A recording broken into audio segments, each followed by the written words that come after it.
Deputy commissioner जो भी concerning हो यहाँ सुन रहे हो, मुझे लगता है यार आज प्रदेश अध्यक्ष जी ने कहा है, आदरणीय सांसद महोदया ने कहा है, सुनाई दे गया होगा अगर आपने न सुनने की ठान रखी, अगर नहीं हो तो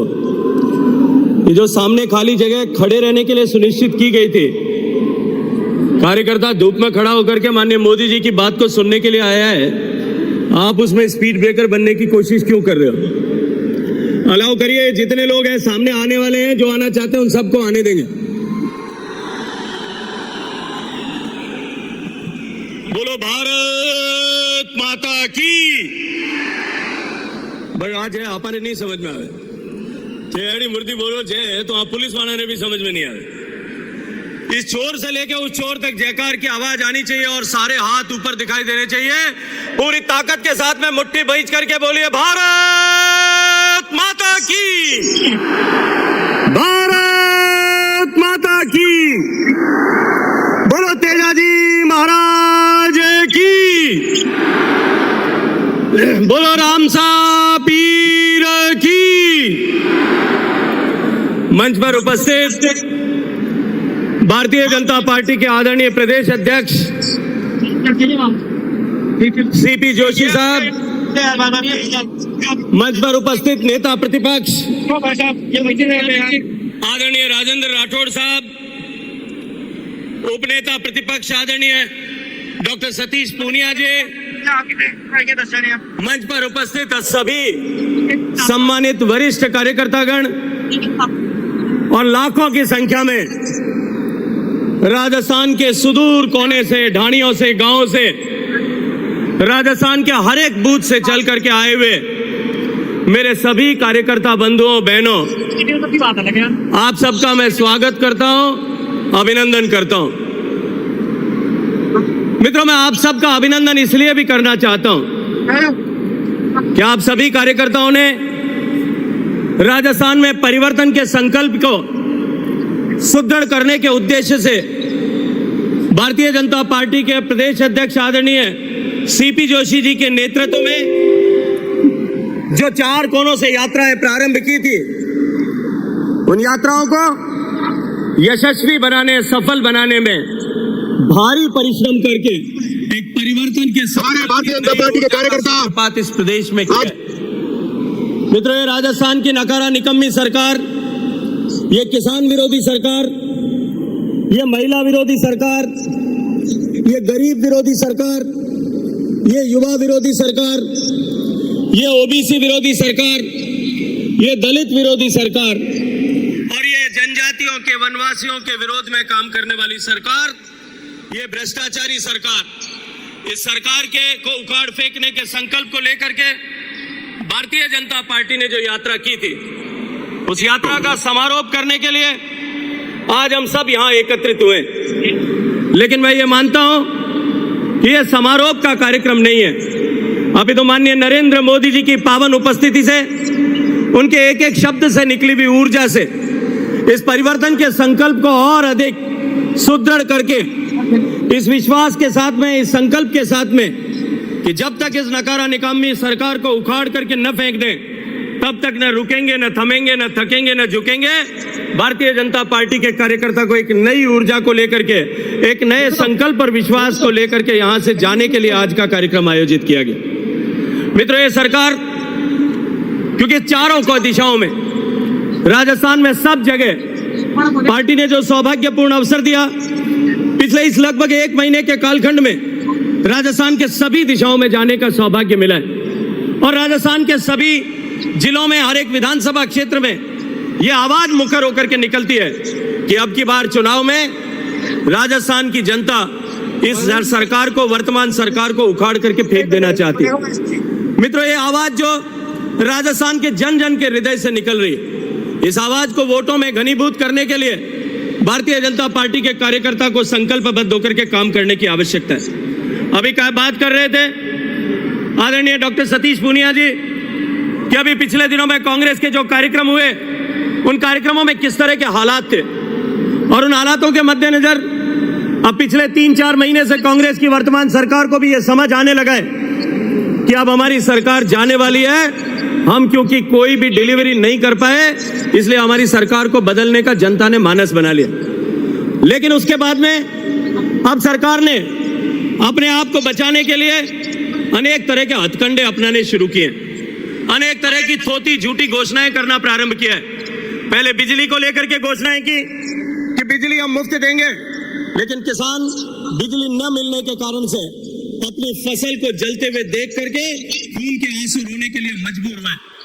ठीक उसी तरह से इन्होंने जो है ये वादा किया कि हम घरेलू बिजली देंगे, लेकिन पिछले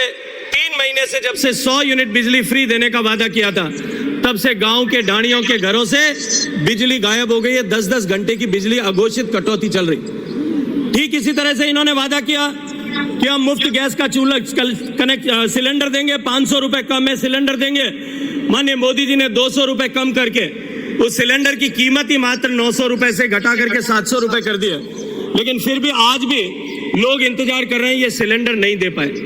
इससे आगे बढ़कर के इन्होंने अन्नपूर्णा किट देने का वादा किया। मैं उस अन्नपूर्णा किट के बारे में आज आप सबके सामने बात रखना चाहता हूं। मित्रों, आज आपके और मेरे घर में भोजन सामग्री गुणवत्ता की मिले, इसको सुनिश्चित करने की जिम्मेदारी सरकार की है। आप बाजार में सामान खरीदने जाएं, उस सामान में मिलावट न हो, मसाले में मिलावट न हो, दाल में मिलावट न हो, तेल में मिलावट न हो, इसको रोकने की जिम्मेदारी सरकार की। अगर हमारे घर के आसपास किसी क्षेत्र में हम किसी छोटे व्यापारी से जो कहीं होलसेलर से खरीद करके लेकर आया होगा, उसके यहाँ दुकान में जाकर के कोई सामान लेकर के आते हैं, वहाँ अगर फूड इंस्पेक्टर जाए और जाकर के वहाँ सैंपल भरे और वो सैंपल में अगर गड़बड़ मिल जाए तो फूड इंस्पेक्टर कानूनी कार्रवाई करके आपराधिक धाराओं में मुकदमा दर्ज करके उस व्यापारी को जेल में भेजने का काम करता है। सरकार ने घोषणा की कि हम अन्नपूर्णा किट बांटेंगे। आनन फानन में प्रदेश के हजारों घरों तक किट बांट दिए गए। 270 रुपए का किट इन्होंने 370 रुपए में खरीदा। 1000 करोड़ का घोटाला पहले किया और उसके बाद में जिस तरह से वो किट जब लोगों के घर में पहुंचे, दूसरे दिन से वीडियो आना शुरू हुआ मिर्ची का। वो मिलावटी मिर्ची का वीडियो आप सबके मोबाइल में पहुंचा होगा। और उसके बाद जैसलमेर में लोगों ने उसकी जांच कराई। उस किट को ले जा करके जो है लेबोरेटरी में, सरकार की लेबोरेटरी में उसकी जांच कराई और जांच कराने पर राजस्थान सरकार की लेबोरेटरी ने ये लिख करके दिया कि ये जो मिर्ची है,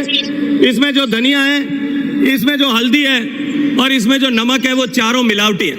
अब मैं आज आप सबसे एक बात पूछना चाहता हूं कि अगर छोटा व्यापारी के दुकान में अगर कोई मिलावटी सामान मिलता है तो उसके खिलाफ सरकार आपराधिक सेक्शंस में कार्रवाई करती है। आज सरकार के मुखिया,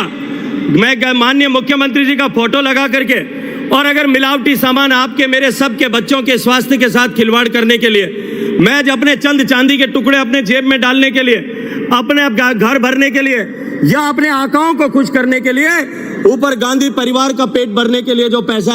हमारे स्वास्थ्य के साथ खिलवाड़ करके सरकार ने भेजने का पाप किया। मैं आज आपसे पूछना चाहता हूं कि जब घर लोगों के घर में मिलावटी सामान पहुंचाने का काम माननीय मुख्यमंत्री खुद कर रहे हैं, तो क्या जो है आपराधिक कार्रवाई किसके खिलाफ में होनी चाहिए? निश्चित रूप से मुख्यमंत्री के खिलाफ और सरकार के खिलाफ कार्रवाई होनी चाहिए। लेकिन 18,000 घरों में जैसलमेर में नकली सामान भेजा गया, इतने ही घरों में बाड़मेर में भेजा गया, लेकिन राजस्थान की सरकार ने, क्योंकि उनके हाथ जो है वो मिलावटियों के साथ में मिले हुए हैं, मिलावट करने वालों के साथ में मिले हुए हैं, इसलिए उन्होंने जो है कोई कार्रवाई उनके खिलाफ में नहीं की, उल्टा उनको बचाने की जुगत करना प्रारंभ कर दिया। इससे आगे बढ़कर के भी जो भारत सरकार के स्वास्थ्य मंत्रालय के अधीन एक संस्था काम करती है, FSSAI, जो सारे देश में सारे भोजन के काम में आने वाले पदार्थों के गुणवत्ता की जांच करने का काम करते हैं। FSSAI ने, भारत सरकार ने यहाँ पे जो है ये आपके अन्नपूर्णा किट बनाने वालों के यहाँ सैंपल सर्वे किए। आपको आश्चर्य होगा ये जान करके कि 1/3 सैंपल टोटल सेलेक्ट जो सैंपल हुए थे, टोटल कलेक्ट 270 सैंपल किए थे, उसमें से 1/3 से ज्यादा सैंपल जो है वो गुणवत्ताहीन होने के कारण से सीज कर दिए गए। लेकिन सरकार क्योंकि मिलावटखोरों के साथ में, क्योंकि मिलावटखोरों से पैसा लेकर के और अपने घर भरना चाहती है, इसलिए आपके और मेरे सबके स्वास्थ्य के साथ खिलवाड़ करने का काम करे। मित्रों, इस तरह से सरकार जिसने एक बार धोखा देकर के पिछली बार 18 के चुनाव में किसान और युवा के साथ में एक सब्ज बाग दिखा करके किसी को नौकरी का, युवाओं को जो है स्टाइपेंड देने का, वजीफा देने का और किसानों से कर्ज माफी करने का वादा करके और झूठा सब्ज बाग दिखा करके सरकार में सत्ता को प्राप्त किया था। अब एक बार फिर वो वही हथकंडा अपनाने के लिए तैयार हुए। इसलिए हम सब कार्यकर्ताओं से मैं आग्रह करना चाहता हूं, हम सबको जागरूक होने की आवश्यकता है और गांव गांव ढाणी ढाणी तक इस संदेश को पहुंचाने की आवश्यकता है कि इस भ्रष्ट सरकार को जितना जल्दी राजस्थान से विदा कर दे। वैसे तो ये सरकार अब अपना संवैधानिक आयुष मात्र पूरा कर रही, क्योंकि 5 साल के लिए जनता ने चुना था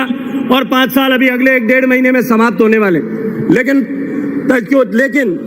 इसके अतिरिक्त ये सरकार आज जनता के मन से उतर गई। जिस तरह के हालात है, कभी कोई एमएलए सरकार के खिलाफ धरने पर बैठ रहा है, कभी कोई मंत्री सरकार के खिलाफ धरने पर बैठ रहा है, कभी कोई सरकार का मंत्री पद का दर्जा प्राप्त व्यक्ति धरने पर बैठ रहा है। मुझे लगता है ये अब सरकार नहीं, मात्र सर्कस जैसी रह गई है। और ये सर्कस वाली पार्टी जो है, ये आज देश के सनातन धर्म पर, जिस सनातन को हजारों साल तक कोई नहीं मिटा पाया, आज उस सनातन सभ्यता और संस्कृति पर प्रहार करने का काम कर रही है। मित्रों, हम सब कहीं ना कहीं किसी न किसी रूप में जाति में बटे हुए, लेकिन जैसा कवि ने कहा है कि जब धर्म पर चोट होती है, जब हमारी आस्था पर चोट होती है, सामने साधु बैठे, महात्मा बैठे, मैं उनकी उपस्थिति में कहना चाहता हूं कि ये भगवान के वेश धारण करने वाले लोगों ने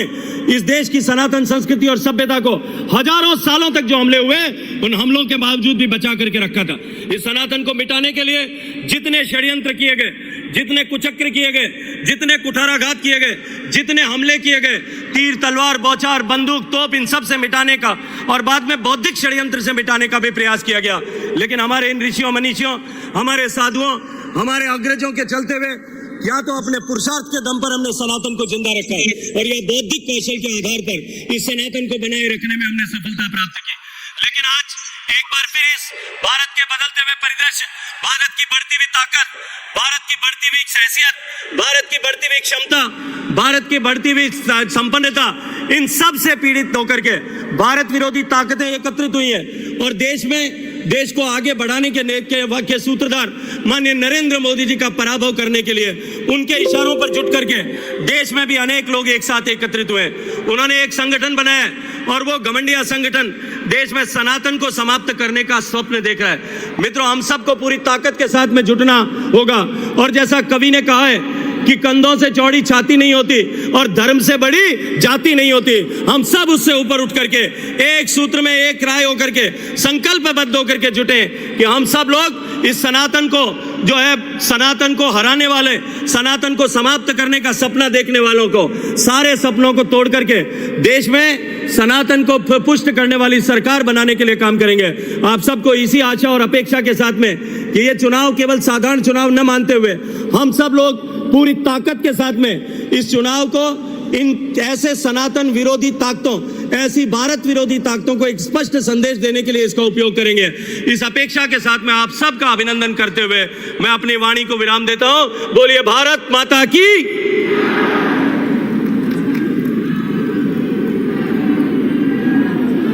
भारत माता की। कुछ ही देर में